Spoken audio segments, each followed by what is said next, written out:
Η κόλαση είναι η άλλη.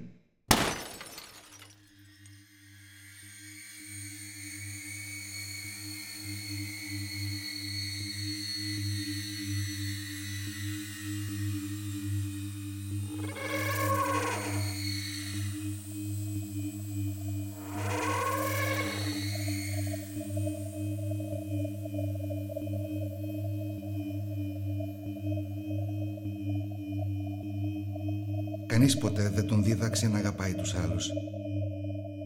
Έγραφε για να ζει. Έγραφε για να ζει. Ζούσε για να γράφει. Ζούσε για να γράφει. Πέθανε για να γράψει.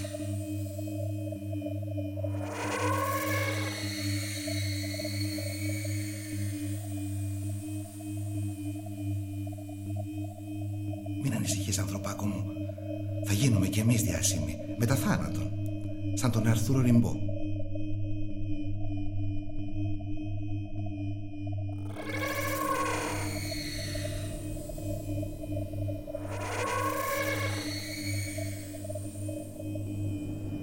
Η κοινωνία της βιτρίνας σπάει τα ειδωλά της αργά ή γρήγορα.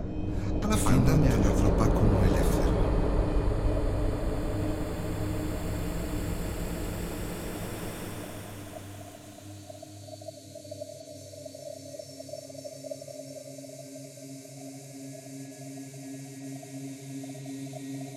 Σκότωσα τον ανθρωπάκο μου για να του πάρω τα τελευταία του κέρματα αυτογνωσίας και αυτοκριτικής. Να αγοράσω τη δόση μου.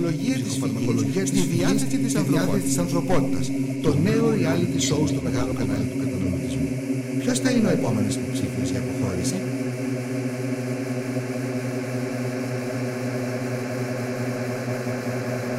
Αφήνω τον ανθρωπάκο μου ελεύθερο. Να το πάλι. Όχι άλλα φάρμακα για τρέμο.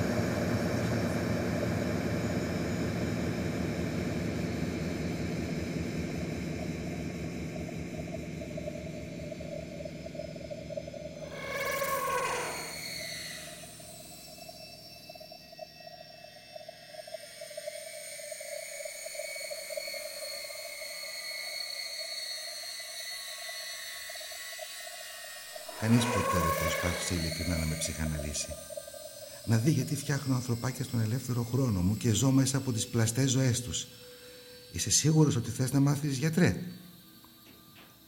Είμαι ανελεύθερος. Να η μόνη αλήθεια. Η κοινωνία με καταπιέζει να είμαι επιστήμονας, επαγγελματίας, καλλιτέχνης, άντρας, άνθρωπος, θηλαστικό.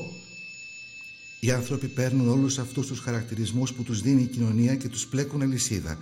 Τους δένουν στα πόδια τους και τριγυρνούν σαν εκδικητικά φαντάσματα. Δεν θέλω να είμαι σαν αυτούς. Γι' αυτό φτιάχνω ανθρωπάκια με μάσκες που παίρνουν φάρμακα αντί για μένα.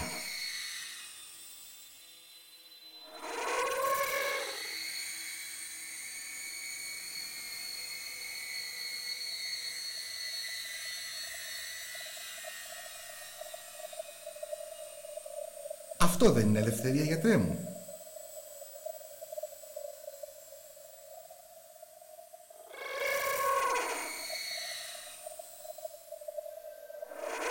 Η επιλογή είναι η απόλυτη ελευθερία. Είναι όμως και η απόλυτη σκλαβιά.